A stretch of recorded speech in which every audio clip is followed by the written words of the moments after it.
Pada video kali ini, kita akan belajar tentang metabolisme.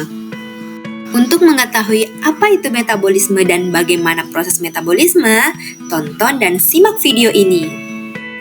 Nah, sebelum kita belajar tentang proses metabolisme lebih jauh, terlebih dahulu kita harus tahu apa sih itu metabolisme. Nah, metabolisme merupakan proses kimia yang terjadi di dalam tubuh sel makhluk hidup.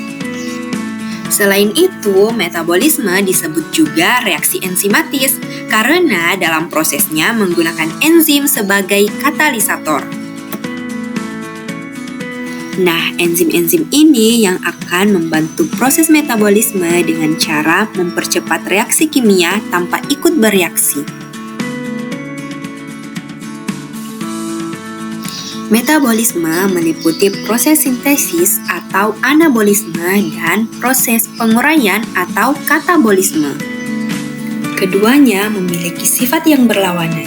Anabolisme merupakan reaksi penyusunan senyawa kompleks dari senyawa-senyawa sederhana, sedangkan katabolisme merupakan reaksi perombakan atau pemecahan senyawa kompleks menjadi senyawa yang lebih sederhana.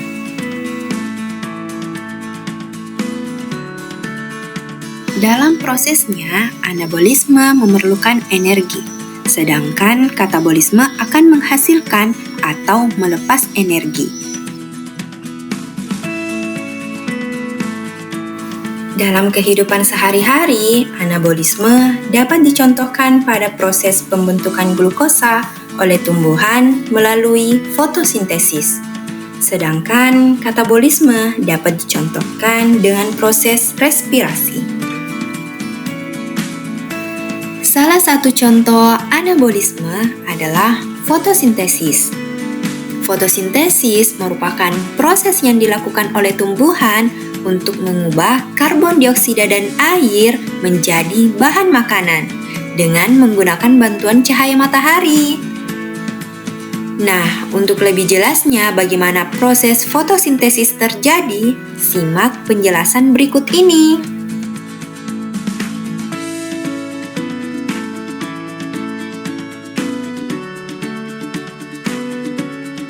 Dalam proses fotosintesis, tumbuhan memerlukan 3 hal dasar untuk membuat makanan, yakni air, karbon dioksida, dan cahaya matahari.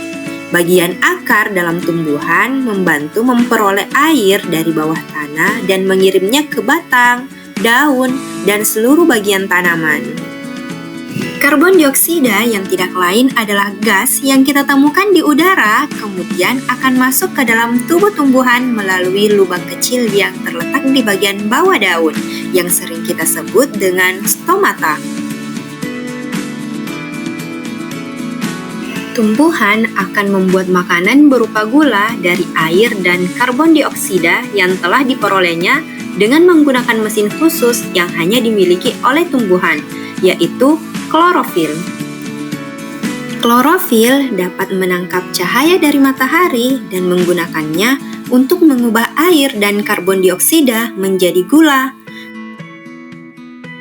Gula yang dihasilkan dapat digunakan langsung oleh tumbuhan atau disimpan pada bagian lain, seperti buah yang sering kita konsumsi. Selain gula, produk lain dari fotosintesis adalah gas oksigen yang akan keluar dari stomata ke udara, kemudian kita hirup dan gunakan untuk bernafas.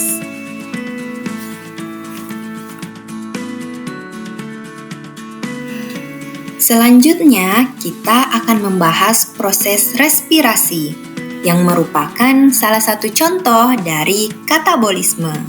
Tetapi, sebelum kita membahas proses respirasi tersebut, kita harus tahu dulu apa itu respirasi. Respirasi yaitu suatu proses pembebasan energi yang tersimpan dalam zat sumber energi melalui proses kimia dengan menggunakan oksigen. Hasil dari respirasi ini menghasilkan air, karbon dioksida, dan energi yang dapat kita gunakan untuk beraktivitas. Nah, proses respirasi terjadi di mitokondria, di mana Glukosa dengan bantuan oksigen akan diubah untuk menghasilkan air, karbon dioksida, dan energi. Nah, berikut ini adalah contoh reaksi kimia dari respirasi, di mana oksigen dan glukosa akan terlibat sebagai reaktan, yakni zat kimia yang bereaksi, sehingga menghasilkan karbon dioksida, air, dan energi yang merupakan hasil reaksi tersebut. Dari penjelasan tadi, kita telah mempelajari bagaimana proses metabolisme. Sekarang, mari kita perkuat pemahaman dengan beberapa pertanyaan berikut ini.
Terima kasih telah menyimak video ini. Sampai jumpa di video selanjutnya.